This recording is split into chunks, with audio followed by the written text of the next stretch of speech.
Bem-vindos ao site Tratamento de Resíduos Sólidos. Nesse vídeo vou responder a pergunta de um internauta que quis saber um pouco mais sobre a questão da máfia do lixo no Brasil. Como é que se forma, o que dá origem a isso tudo aí. Então vamos às perguntas.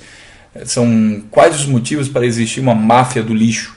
A gente tem associado coisa de máfia, algum crime organizado? Como é que isso funciona? Por que os catadores incomodam essa máfia? Que a gente vê pessoas morrem aí, né? E quais as consequências da formação dessa máfia e também os métodos para combater essa máfia? Vamos falar sobre isso. Antes de falar sobre isso, é preciso entender um conceito de ciclo de vida dos produtos.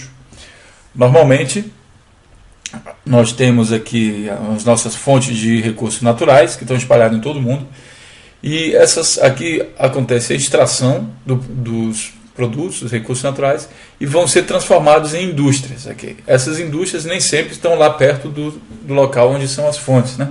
Muitas vezes elas estão em outros países. Digamos, um exemplo é o Brasil tem as minas de ferro lá no Pará, e daí ele extrai esse ferro e manda para a China, para a fabricação de, por exemplo, automóveis, como está aqui, mas pode ser outra coisa, eletrônicos.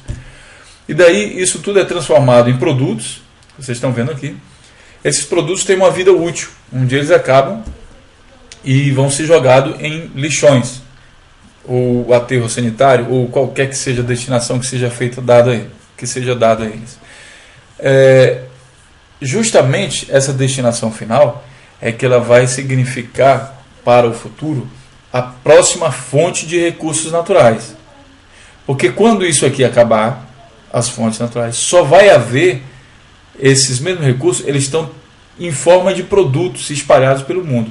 Os países que se organizarem e começarem a fazer a reciclagem do lixo vão poder, através da reciclagem, vender novamente esse material como fonte de matéria-prima para a indústria. E aí esse ciclo tende a fechar aqui, nessa posição aqui.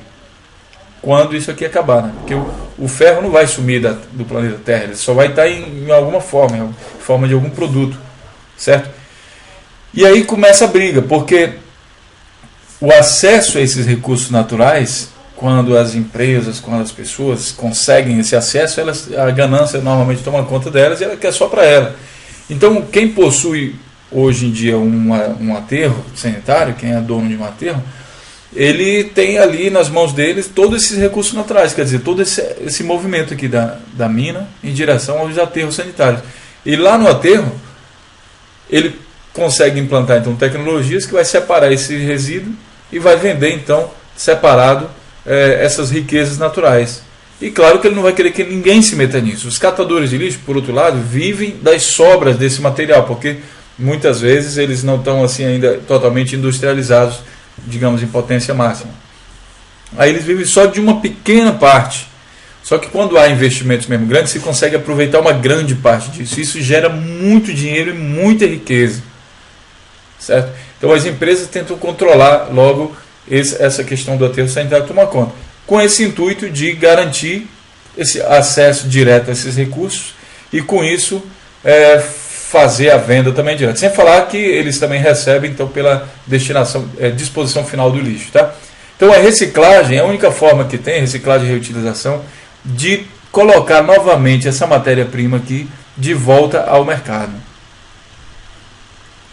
O que acontece? Continuando aqui, quem tem acesso não vai querer compartilhar, né? Como falei para vocês, empresas.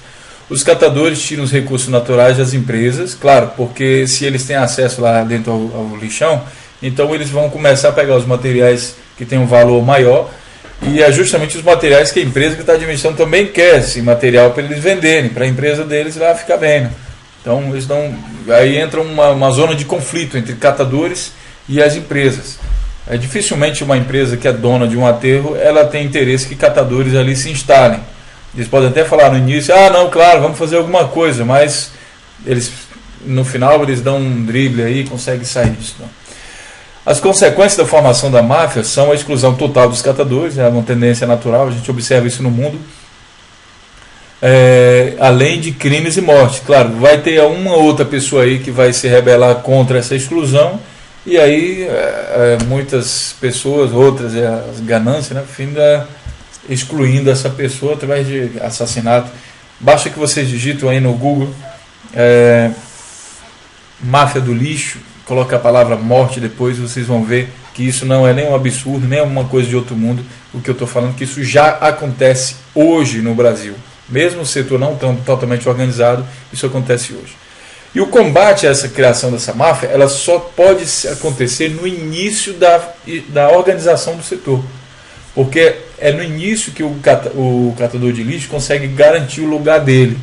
Se ele não se organiza no início, ele fatalmente está fora do processo. Aí vem os grandes, certo? Aí os prefeitos tentam negociar com as firmas, aí ganham uma parte para cá, eles dividem ali o bolo entre eles. O catador está fora da negociação.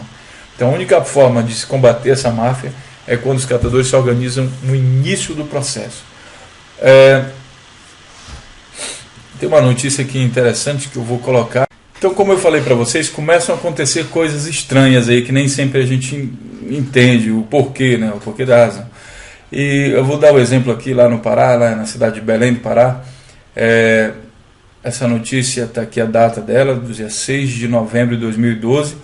Os catadores não reagiram aí a tempo, o prefeito saiu fazendo as coisas muito na pressa, o plano foi feito totalmente contra aquilo que indica o Ministério do Meio Ambiente. Se é que foi feito, a gente procura esse plano de gestão de resíduos sólidos na internet, ninguém acha, ninguém sabe o que está escrito lá dentro, ele fez lá alguma coisa, não sei, não dá para entender o processo.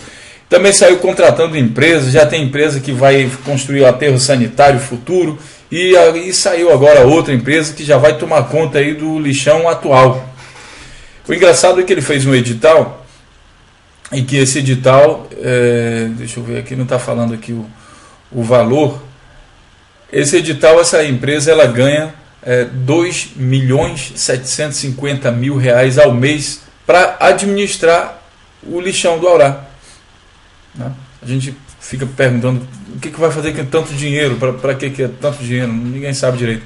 Então, de qualquer forma, essa empresa, a primeira providência que eles fizeram, assim que assumiram a questão, que essa coisa foi em agosto, a primeira providência que eles fizeram foi impedir que os catadores de lixo entrem no lixão do Aurá para fazer alguma coisa. Então eles falam aqui, mais de 100 catadores se concentraram na frente do lixão e bloquearam a passagem por cerca de uma hora, que eles fizeram protesto. Só que está ficando tarde para reagir. Né? O momento de reagir talvez ainda dê tempo, vocês conversando com o Ministério Público, mas está ficando tarde. E a única coisa, depois chegou ao pessoal da Ordem dos Advogados do Brasil, representado, então fizeram uma negociaçãozinha lá, que elegeram 5 pessoas daqui, 5 dali, para conversar com o pessoal, mas o fato é que não reagiu-se a tempo, e muito provavelmente os catadores de lixo aí de Belém estão fora do processo. Esse processo já foi devorado aí pelas empresas, e são cerca de 1.500 pessoas que simplesmente vão ser ignorados agora, ninguém quer mais saber deles. Se ninguém quer saber, por exemplo, se eles só sabem fazer aquilo, se eles têm alguma outra profissão para sobreviver, se eles podem se transformar em criminosos, ninguém quer saber. O prefeito já está indo embora mesmo, a empresa está aí, depois entra o outro prefeito, ninguém viu nada, ninguém sabe de nada, então está ficando tarde para reagir. Esse é só um exemplo que eu citei aqui. Quem sabe o resto do Brasil, os catadores consigam reagir a tempo. Certo? Qualquer dúvida, mande um e-mail, a gente trabalha isso aqui. Já essa outra notícia aqui, fala que a OAB do Pará quer acesso ao projeto da administração do lixão, já que agora que a empresa ganhou, então eles querem acesso para entender o que vai ser feito. Aí aqui está citando aquele valor lá que eu falei anteriormente, de 2.750.000, só que isso aqui é por mês um contrato de 25 anos para administrar o lixo. Ou seja, eles vão ganhar esse dinheiro aí para fazer o quê? Para excluir os catadores e aproveitar o resíduo lá e fazer alguma coisa? Não dá para entender muito bem. Aí eles têm aqui a reportagem, o vídeo, e tem a senhora Maria Alice, que é representante dos 1.500 catadores. 1.500 catadores que vão ficar sem ter o que fazer. O que eu estranho é que é só o seguinte: a OAB também parece que demorou um pouco a reagir à questão, ou se reagiu, não foi eficiente, o que está acontecendo? Por que só agora, da licitação feita, aprovada, e a firma já trabalhando no local, é que a OAB vai reagir? Onde é que estava o pessoal do Ministério Público? Ninguém fez nada, ficou assistindo. tudo indica que em Belém está acontecendo uma barbaridade aí em relação à questão do tratamento do lixo. Até agora, o que eu tenho acompanhado, talvez o pior exemplo que a gente vê em todo o Brasil é o que está acontecendo aí na região metropolitana de Belém. Espero que a sociedade se tome consciência disso e comecem as reações aí o mais rápido possível, e não deixar que uma pessoa só, que parece que é o prefeito que está organizando as coisas nessa direção, e não deixar que somente uma pessoa só defina o destino cruel que está sendo tratado para essas 1.500 pessoas que são os catadores de lixo.